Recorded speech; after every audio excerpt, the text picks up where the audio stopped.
Scouting yang dikenal di Indonesia dengan istilah kepramukaan.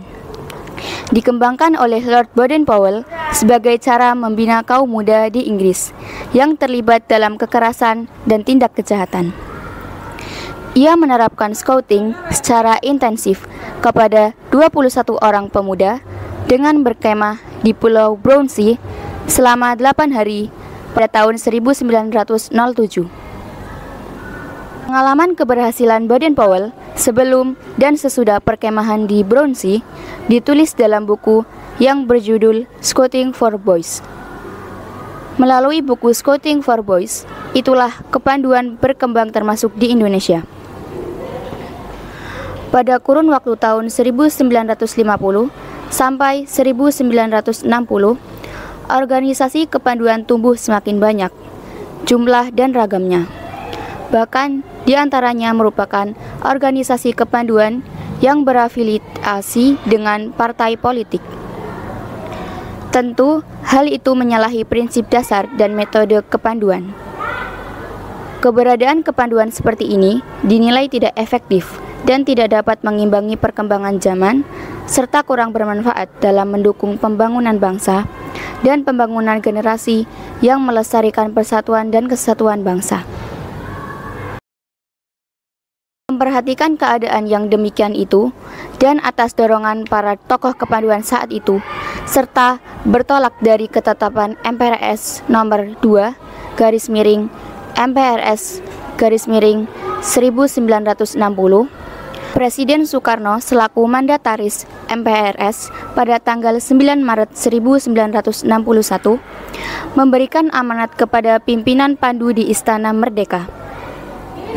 Soekarno merasa berkewajiban melaksanakan amanat MPRS untuk lebih mengefektifkan organisasi kepanduan sebagai satu komponen bangsa yang potensial dalam pembangunan bangsa dan negara.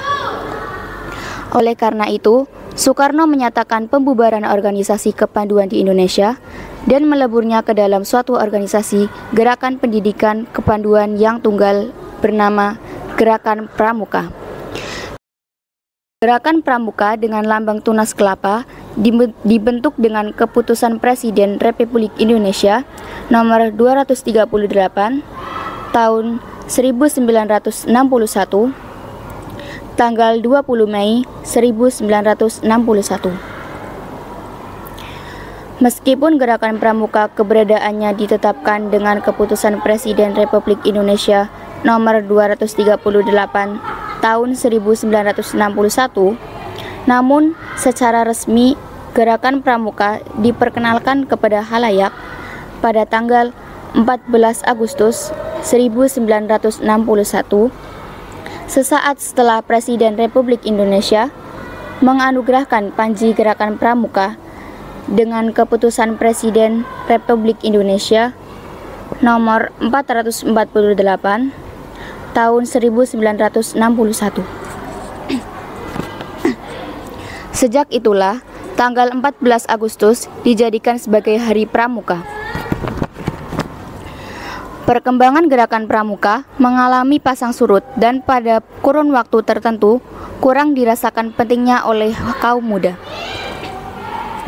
Akibatnya, pewarisan nilai-nilai yang terkandung dalam falsafah Pancasila dalam pembentukan kepribadian kaum muda yang merupakan inti dari pendidikan kepramukaan tidak optimal.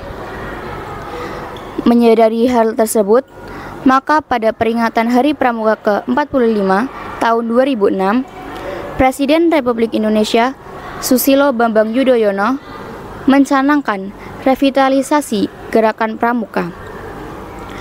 Pelaksanaan revitalisasi Gerakan Pramuka yang antara lain dalam upaya pemantapan organisasi Gerakan Pramuka telah menghasilkan terbitnya Undang-Undang Nomor 12 Tahun 2010 tentang Gerakan Pramuka.